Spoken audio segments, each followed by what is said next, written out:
This is the story where fear made its home and unanswered questions shook a nation. It was early 2005 when the first chilling signs began to surface. From the slums near Nithari, a small village on the outskirts of Noida, children began to disappear. Young ones, between the ages of 5 and 14. Alongside them, young women started vanishing during routine, everyday activities. One mother, Alawati Devi, had been desperately searching for her 10-year-old daughter, Rimpa Hodar, who had gone missing in February 2005. Another family, devastated by the disappearance of 20-year-old Payal in May 2006, cried out for justice. These names shook the village, but this was only the beginning. Among the publicly known victims were others, like 10-year-old Jyoti, who vanished in March 2005 while out delivering laundry, and 13-year-old Bina, who disappeared that same month. These weren't just names, they were shattered dreams of entire families.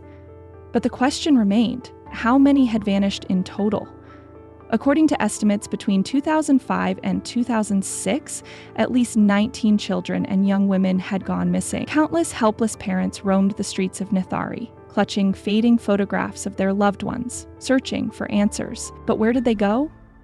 No one knew. At first, nothing.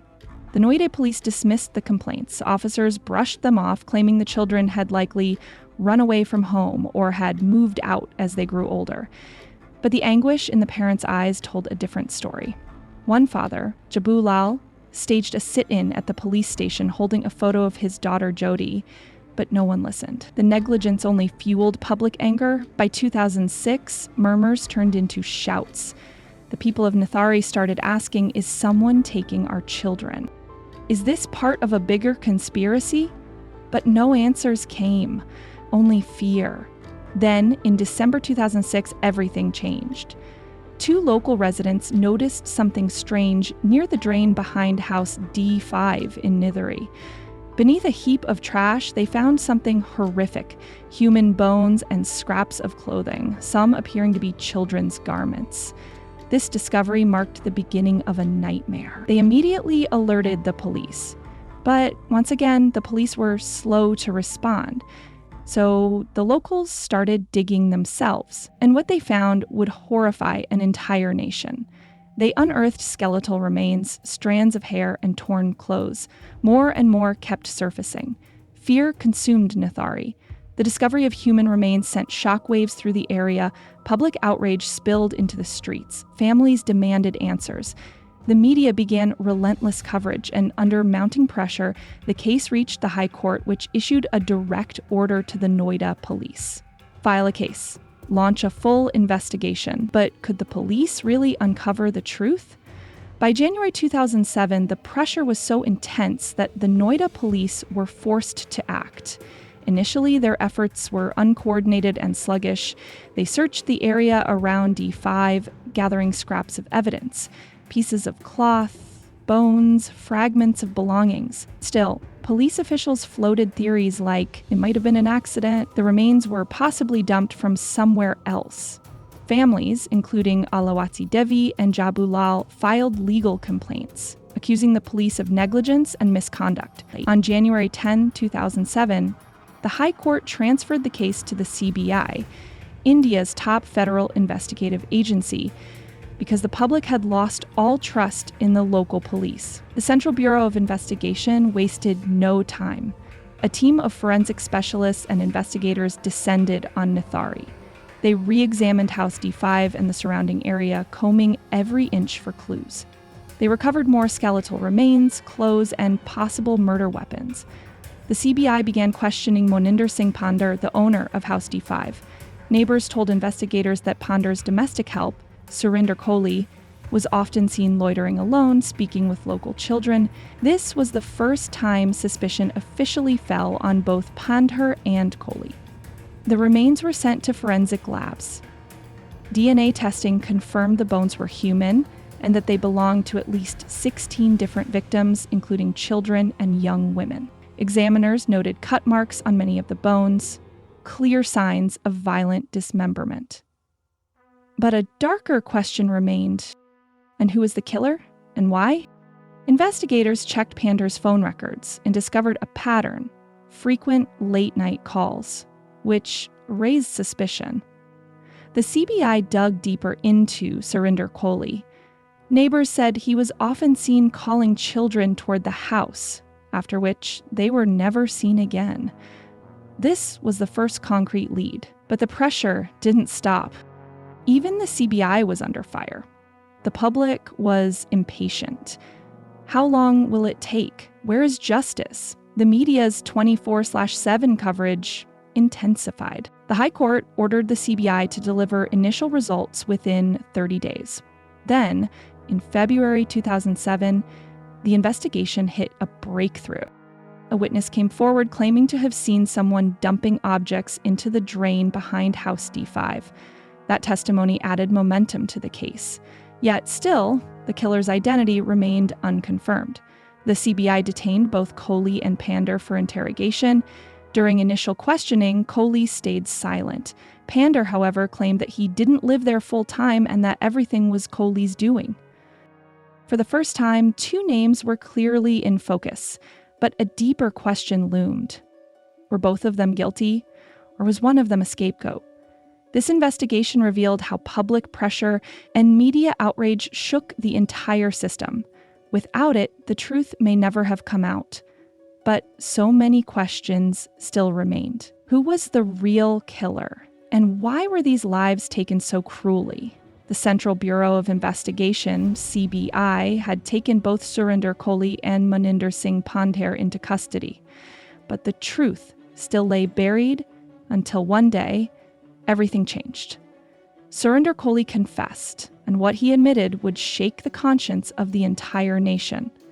On February 15, 2007, Koli gave a chilling confession. He admitted to luring and murdering at least 16 individuals, including 9 girls, 2 boys, and 5 young women, most of whom were from the nearby slums of Nithari. He described how he would call the victims near the D5 bungalow. Once alone, he would take them inside and then strangle them. But this wasn't just about murder. He confessed to raping many of his victims, particularly the young girls. In a horrifying twist, he admitted to violating their bodies even after death. Koli went further, revealing that he would cut up their corpses, dispose of some body parts in the backyard drain, and, unbelievably, cook and eat others.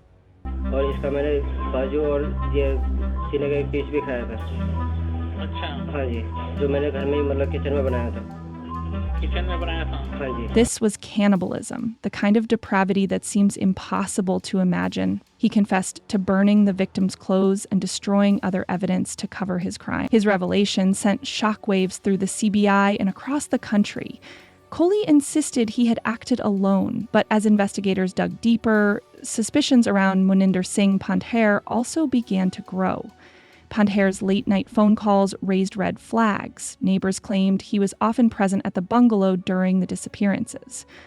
Still, Pandher denied all allegations, insisting that Koli had committed these acts without his knowledge. The CBI gathered physical evidence, Koli's tools, torn clothing, and remains found within the bungalow premises, but proving Pandher's direct involvement was proving to be far more difficult. Koli went on to say that he was driven by an obsession with power. "I wanted control over them," he said, "and once they were dead, I felt stronger." It was a terrifying glimpse into a mind twisted by darkness. But the bigger question remained. Was Pandher just a silent observer or an active participant? Koli's confession revealed one of the darkest sides of human nature. The acts committed against innocent children and women make us question everything about the systems that are supposed to protect us. And yet, the truth still wasn't complete. Was Moninder Singh Pandher truly innocent, or just more careful? The darkness deepened further when Moninder Singh Pandher himself broke silence under CBI pressure. He confessed. According to investigators, Pandher admitted to being involved, alongside Surinder Koli, in the murders, the sexual assaults, and the desecration of bodies. Together, they claimed to be pure evil. And truly, no one could have imagined the scale of their brutality. Yes, you heard that right. They didn't even spare children. The most horrifying moment came when Surinder Koli, in a live interview on Ajat Tak, publicly confessed to cannibalism. He said, "I lured them, killed them, and cut up their bodies." Even more disturbingly, he admitted to raping the corpses after death, continuing the assaults until the bodies began to decompose. This wasn't just murder, this was a violation of humanity itself. Pandher too admitted to helping Koli target children and young women, choosing victims from vulnerable, impoverished communities who were unlikely to raise alarm or be taken seriously by authority. As I researched and scripted this case, even I found myself disturbed on a level I've never experienced before. I honestly didn't want to make this video. I've covered many dark stories before, but this was different. This was pure cruelty, savagery beyond comprehension. But I knew it had to be told, because the public deserves to know the truth no matter how disturbing it is, so that we can be more alert, more aware, and more determined to fix a broken system. Then came justice, or so it seemed. In April 2007, the CBI filed charges against both men under Section 302, murder, Section 376, rape, Section 201, destruction of evidence, additional charges of cannibalism and crimes against children. By 2008, the trial court sentenced both Koli and Pandher to death. Their crimes against at least 19 known victims shook the nation. But their legal journey wasn't over. In 2011, the Allahabad High Court upheld their death sentences. However, in a shocking turn of events in 2023, the same court acquitted both men, stating that the prosecution's case was weak and that there were serious flaws in the investigation. The verdict devastated the victims' families and shocked the public. The CBI immediately appealed to the Supreme Court, where the matter is still pending as of June 2025. Both men remain in jail, but the final decision is yet to come. In the Supreme Court hearings, the CBI has argued that these men committed crimes not just against individuals, but against humanity itself, and must face the harshest punishment. This case teaches us the terrifying consequences of systemic negligence and the failure of early intervention. But more than that, it reminds us how fragile justice can be. Surinder Koli and Moninder Singh Pandher were monsters hiding in plain sight. And the fight for justice, for the victims and their families, is still not over. If this story shook you, like, share, and subscribe, not just to spread awareness, but to demand a system that protects the innocent and punishes the guilty, no matter how deep the darkness. This case might end here, but its message must live on.